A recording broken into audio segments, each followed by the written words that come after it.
नित्य स्वामी दर्शन 22 डिसेंबर. श्री गणेशाय नमः. श्री गुरुदेव दत्त.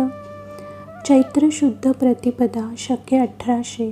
वर्ष प्रतिपदेची पहिली सोन सावळी कोवळी किरणे अक्कलकोटवर पसरली. स्वामी समर्थांनी उगवत्या सूर्यनारायणाला नमस्कार केला. सूर्यकिरणांनी स्वामींच्या चरणांना स्पर्श केला. स्वामींनी किरणांना अलगद उठवले, आपल्या उंजळीत किरणांना घेतले. मित्राच्या त्या उबदार किरणांशी स्वामी संवादी भाषेत बोलू लागले.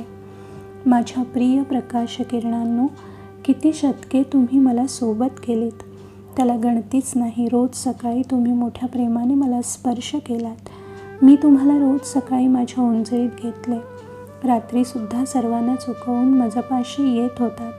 तुमची मला अखंड सोबत लाभली. आता मी ही देहाची खोड विसर्जित करायची म्हणतो. येत्या कृष्ण त्रयोदशीला मी हा देह सोडणार. स्वामींचे हे शब्द ऐकल्याबरोबर उंजळीतली किरणे एकदम म्लामला झाली. क्षणभर काळोख दाटला. स्वामींनी त्या कोवळ्या किरणांना प्रेमाने थोपटले. माझ्या प्रिय प्रकाश किरणांनो, हिमपुटी होऊ नका. हा माझा मानवी देह केवळ सर्वांच्या कल्याणासाठी मी धारण केला होता. माझे कार्य आता संपले.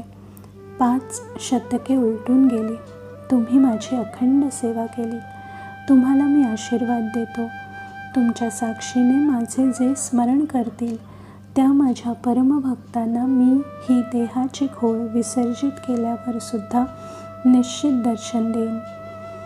माझ्या प्राणप्रिय प्रकाश किरणांनो, तुम्ही भूमीवर प्रत्यक्ष अवतीर्ण होण्यापूर्वी पूर्वेकडे तोंड करून जे माझे परमभक्त तुमच्या स्वागताला उभे राहतील आणि गायत्री मंत्राचा अखंड जप करतील, त्यांच्या पाठीशी मी अखंड उभा राहीन आणि त्यांचा योगक्षेम पाहीन.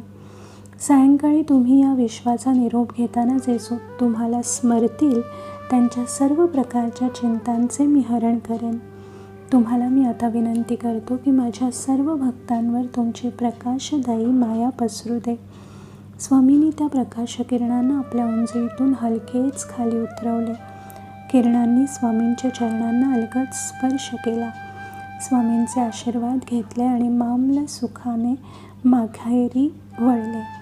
तेव्हा आकाशात ढग जमा झाले होते. किरणांचा पिता सूर्यनारायण झाकला गेला होता. स्वामी त्या क्षणी अंतर्मुख झाले. सकाळ आता लख्ख उजाडली होती. बाळाप्पा स्वामींच्या मागेच उभा होता. बाळाप्पाने स्वामींचा संवाद ऐकला होता.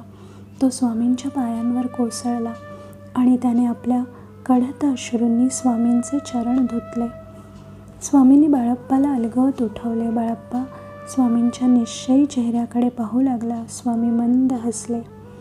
दिगंबरा दिगंबरा श्रीपाद वल्लभ दिगंबरा. श्री गुरुदेव दत्त. श्री गुरुदेव दत्त. श्री गुरुदेव